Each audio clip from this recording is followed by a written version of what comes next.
Nice to see all of you here. To all of you that last week that helped out with Sleep In Sunday by sleeping in on Sunday, we appreciate that. You helped it be a wonderful success. And if you came back and donated some food and hung out here with us, we appreciate that too, because we had a great time. So next time you hear Sleep In Sunday, mark it on your calendar. You don't want to miss sleeping in on Sunday. Seems odd to say that, doesn't it? Okay, I'm gonna jump right into this today. I want to say that central to Christian faith is the Bible. We probably all would agree with that. That's a simple, fairly benign statement. But people of faith throughout the ages have had very different relationships with the Bible, depending on where they were raised and what kind of religious heritage they had, and what their parenting was like, and what country they lived in, and there's just all sorts of factors that go into how we view the Bible, how we interact with the Bible, and so forth. I believe that the Bible is the inspired Word of God, primarily because that's what it says about itself. So I'm going to take that at face value. Although I will tell you, after a lifetime of studying all of that, I am still learning what inspiration may or may not mean to say that the Bible is inspired. I believe that we have in our presence words that come from God that are incredibly important for us. But I think that we need to grow beyond seeing the Bible as some kind of a Grimm's fairy tales, a book of stories that we don't understand, and then a few other things that tell us how to live. There is way more to this. The Bible was given to us this is really important, through the minds and the hearts of real people living in real history. The Bible didn't just somehow mysteriously drop from heaven like manna in the Old Testament. These are things that were written by real people. So much of the fighting and conflict and division throughout history are over what is said in the Bible. Different opinions. Scholars and church leaders and theologians and philosophers and kings and princes and governments have all weighed in on the Bible. They seldom agree on anything but really the biggest stuff, and they don't always agree on the biggest stuff. So much of it is up for debate. Which version of the Bible you use? Whose interpretation? So, part of today's story is one that is pretty hotly contested. I will tell you, there's some real disagreement over what this means. And I'll tell you, the fight over what it means, I think, misses the point. So I'll get there in a minute. What we started last week was leading up to Easter Sunday. In the Bible is recorded seven different things that Jesus said when he was on the cross dying. Things that actually came out of his mouth. 7 different sentences. And so we're in the process of looking at what those 7 things that he said, what did he say? And does it matter to us? So I'm going to read today. It's not going to be on the screen. I'm just going to read the next section of the story. Actually, I'm going to read the previous part of the story, and it'll set the stage for this next part of it. Listen really carefully. It says, when they came to the place of the skull, they crucified Jesus there. And the crucified is the nailing him to a cross. They crucified him there along with the criminals, one on his right and the other on his left. Jesus said, "Father, forgive them, for they do not know what they are doing." That's what we looked at a couple of weeks ago before we took a break for Sleep In Sunday.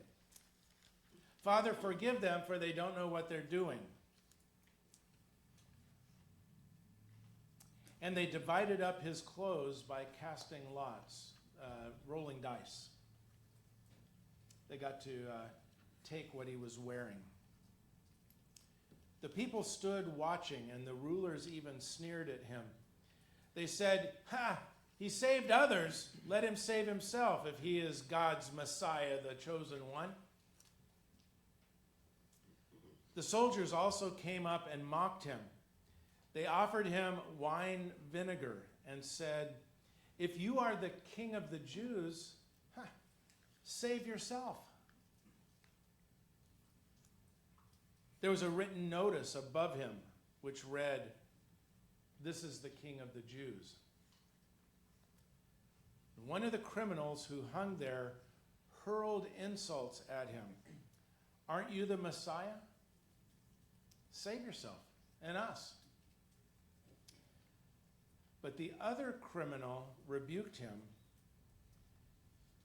"Don't you fear God?" he said, "since you are under the same sentence? We are punished justly, for we are getting what our deeds deserve. But this man has done nothing wrong."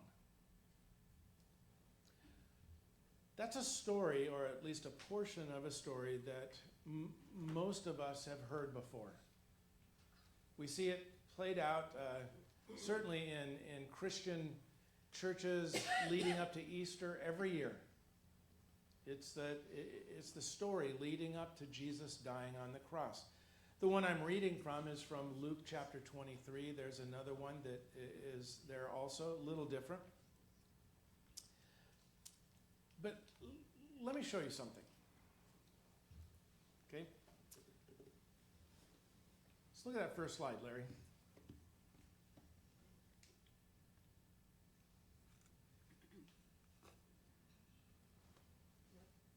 Huh? Okay. Now here's something I want to tell you. Here's what it says. "Truly I tell you, today you will be with me in paradise." Do you see it? Now you see it, right? Well, that up there is just a little lesson in Bible history. That right there is how the entire Bible was written originally. It had no punctuation marks, just letters run together. If I were to show it to you in Hebrew or in Greek, it would look even crazier. Okay? Nope. Oh, okay. Good. And you know, if you take a look at that, you realize that the role of Bible transcribers, the ones who wrote out or carved out versions or copies of the Bible from the originals, that's a really difficult task. It's slow and painstaking. to get the original and go, well, we need a second copy of this. And so they just began writing in letters, one after another after another. And it wasn't until later that punctuation was added. It was done by church leaders over time. It didn't just happen overnight. This is what we would have for especially the Old Testament. And then in the New Testament, it looks much like that. So let's look at the next verse in this study. It's in Luke chapter 23, verses 42 and 43. Now remember that the guys are on the cross. They've kind of fought with each other a little bit with Jesus in the middle. It said, then he said to Jesus, Lord, remember me when you come into your kingdom. And Jesus said to him, truly I say to you, today you will be with me in paradise. Truly I say to you, today you will be with me in paradise. Well, in the original manuscripts of the Bible, all of those letters run together. It's fascinating to me. And this is what we come up with. Today you will be with me in paradise. That's what he says to the one thief on the cross. Obviously, the other one was having some problems. But there was something about this one on the other side of Jesus that endeared him. It's led to a lot of debate. I will tell you that. I'm an only child. One of the responsibilities that I had as an only child is that I literally turned off the machine that was keeping my mother alive. It became my job. I was probably about 30 years old when that happened. My dad couldn't do it. He was sitting there by her side. He couldn't bring himself to turn off the machine.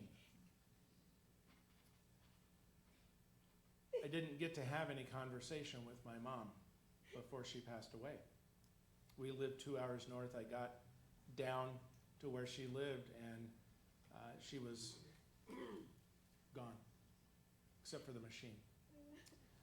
My dad, on the other hand, we moved here. My dad was living still in San Diego, and I got the phone call that he was dying. And could I come out there? And so I flew out there, and I remember this. My dad was still, he was still very much aware. He wasn't gone yet by any means. And I sat down next to him by the side of his bed, and I said, Dad, you know, you have run from this conversation for the last 20 years. Now you can't run anywhere. He was just in a bed. He had no ability to move, no nothing. I said, we're going to talk. We're going to talk about your faith. I said, you know, Dad, you raised me to follow Jesus. And then somewhere 20, 25 years ago, you decided it wasn't important anymore. And so you lived apart from him. Tell me what happened. And I just remember him he didn't even want to look me in the eyes. I said, look, you're going to be dead soon. We need to talk. If there's any getting right with God, you've run out of time. It's kind of now or never. You know, not many people get to have that chance, to have that conversation. A lot of people call that, when my dad said, yes, I've always believed that Jesus was my Lord and my Savior. And I just wandered away from him. I said, do you want to wander back here before you meet him face to face? I said, it'd be a whole lot better. However it's going to look, it's going to be a whole lot better if you get squared away in this moment. And, it was pretty funny. And he did, and I've always been at peace about what happened in that moment. Some people call that a deathbed confession. Have you ever heard of that one? Well, people say the deathbed confession can happen because, look, thief on the cross. Thief on the cross he has lived as, apparently his whole life as a criminal, away from God, away from the laws of God. And then all of a sudden, Jesus looks at him, sees his heart, sees something going on in his heart, goes, today you'll be with me in paradise. Right? We take a lot of comfort in that. And then you get the crazy theologians around go, well, he didn't get baptized. My response was always, well, you know what, when you're the Messiah, you can make up whatever rule you want in those moments. Okay? Well, did he repent of his sin? Well, I don't know if he did or not. Jesus said, today you'll be with me in paradise, and that's enough for me. Sounds like Jesus and the criminal together in paradise that day. Whatever paradise is. Yeah, that's another discussion, another time. Here's the problem for you that are Bible scholars. Look at this. This is in Acts chapter 1. This is 40 days after the moment that Jesus talked to the criminal on the cross, where he said, today you will be with me in paradise, right? 40 days later, this is what we read. During the 40 days after he suffered and died, that's Jesus, he appeared to the apostles from time to time, and he proved to them in many ways that he was actually alive. Wow, how cool is that? They even write about it. But here's the deal. 3 days later, after Jesus talks to the criminal on the cross, guess what? Jesus is still there. You get that? He's still there. That day he called today, and the next day, and the next, for 40 more days, Jesus was still with them. So here's a thought. And most of you know me, and know what I do when I study the Bible. Here's just a thought of mine. Remember in our first slide with all of those letters that were written up there? Do not brand me a heretic, okay? Can we all agree that we can be friends after this, no matter what? Because I'm going to bother you. What if the comma was placed in a different place by the transcribers in the sentence? What if it looked like this? Then he said to Jesus, Lord, remember me when you come into your kingdom. And Jesus said, truly I say to you today, you will be with me in paradise. What? The whole meaning just got changed. All of it. All of the debates, all of the fighting, all of the everything that happened over whether he would be with him today, that day, that moment. It all changes with the relocation of a comma. Well, relocation of the comma accounts for the whereabouts of Jesus. Doesn't over mysticize what might have happened. It certainly takes the focus off of paradise, whatever paradise is, when we do get to paradise. There's lots of opinion about what happens in the moment we die. Speaking as somebody who is on the slippery slope, I think about it often. What happens that moment right after? Some days it's just a little scary, I'll be honest. Most days it's filled with excitement of what happens the moment we pass from here to there.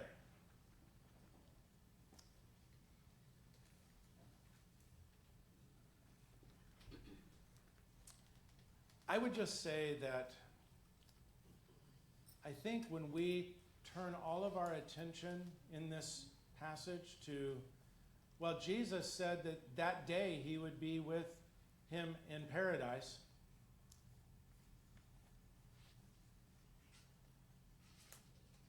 It causes us to miss the greatness of this interaction.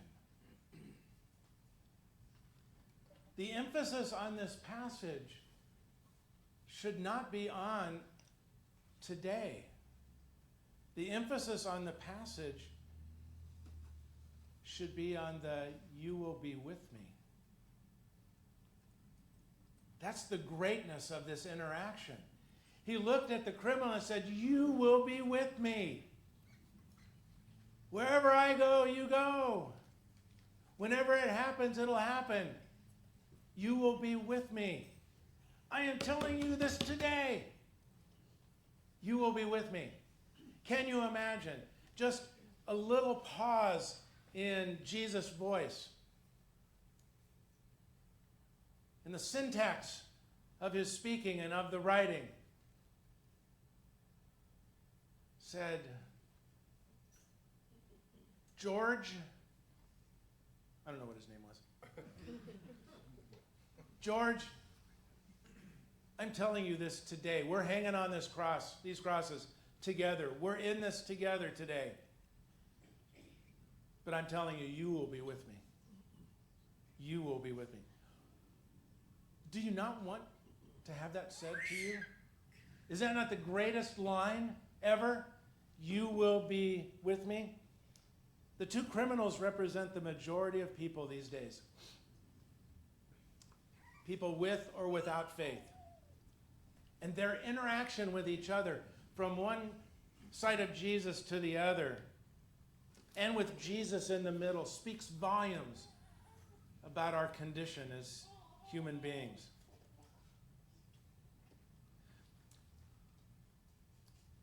Look at how this story unfolded, getting up to this spot. Let's go back to verse 39. One of the criminals who hung there hurled insults at him. "Aren't you the Messiah?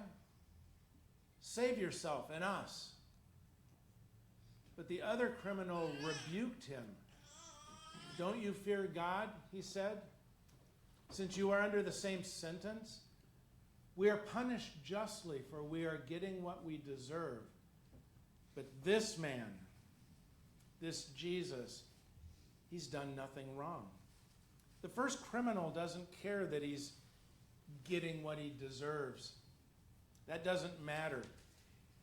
He wants a God of power, a God who will make his suffering stop. He wants a God who will save his skin. Saying, "God, if you are big enough and strong enough and powerful enough, if you are in charge of everything right here now, you prove it. Prove it to me by saving yourself and us. Give me what I want, and then I'll believe." That's what I see him saying. It never entered that man's mind that he should say he was sorry and that he should change. No, it's, "God, if you're big and strong and powerful enough, fix it. Fix my problem right now." It sounds so crass, so selfish.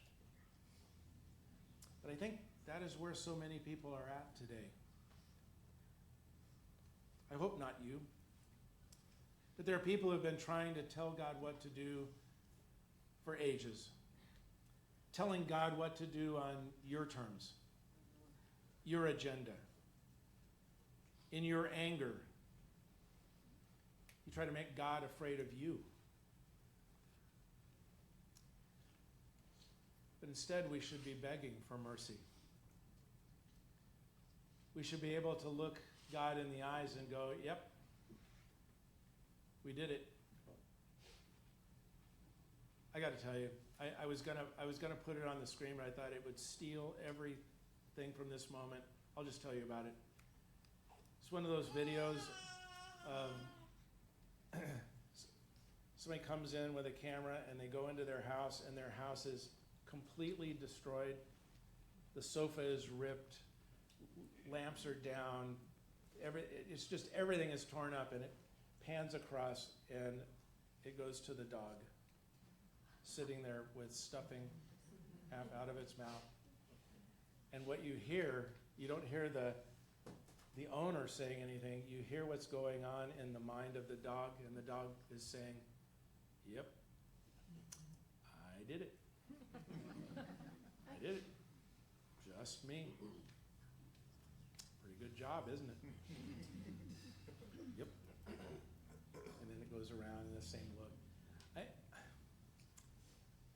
wonder how we make that so hard.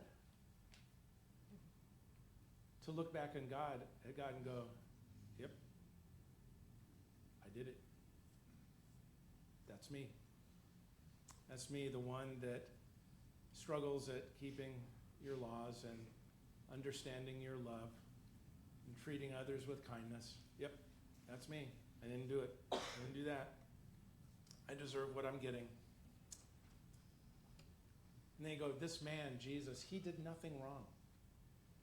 This man only does what is good. This man only speaks the truth. This man is worthy of our faith and worship. That's why Jesus could turn around to that guy and go, "You're going to be with me." He understood who Jesus was. Let's look at it one last time. Then he said to Jesus, "Lord, remember me when you come into your kingdom." And Jesus said to him, "Truly I say to you, today and every other day, you will be with me in paradise." I don't care where you put the comma. It's irrelevant to me. Don't miss the heart of this story. That man on the cross looked at Jesus and said, "Remember me. Wherever you go, however long it takes, wherever you end up, remember me." Somehow that man knew where to turn in that moment. Both the thieves wanted to be saved from death, but how differently they sought their salvation. The first one, "Are you not the Christ? Save yourself and us." And the second one saying, "Jesus,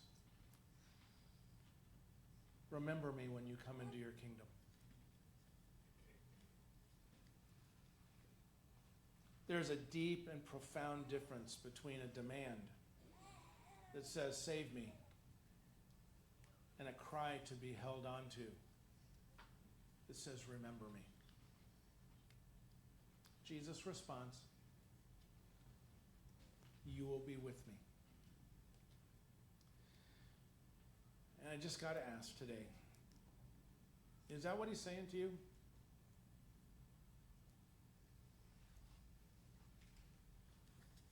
You will be with me? Can you sit there at your seat right now and hold tightly with confidence to the words that Jesus says, "I'll remember you. You will be with me."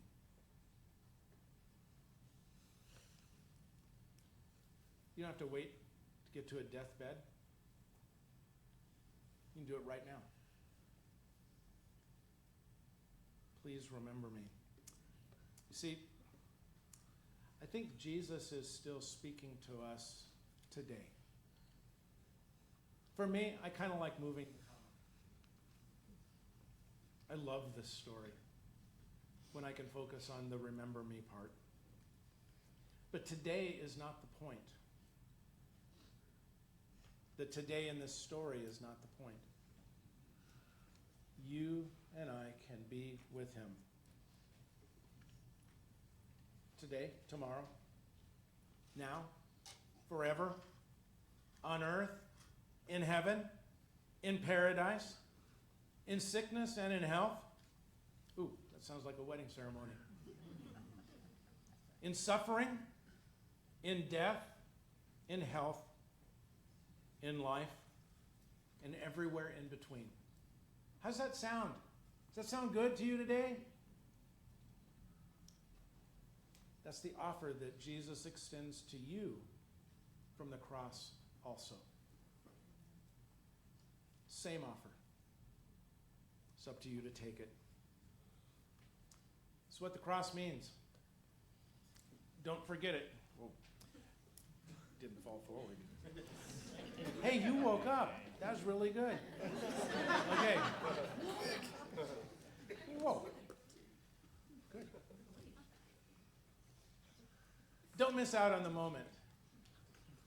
Today you can be the thief on the cross.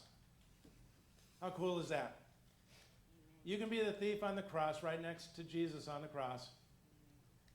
And you can either look at him and go, save me. Or you can look at him and go, remember me. Completely different. He'll be with you. We're going to share in communion. You guys get up. We do it here every week. If this is your first time with us, it's pretty simple. These guys will come around and pass the trays to you. Take cups. They're stacked one on top of the other. Bread is on the bottom and juice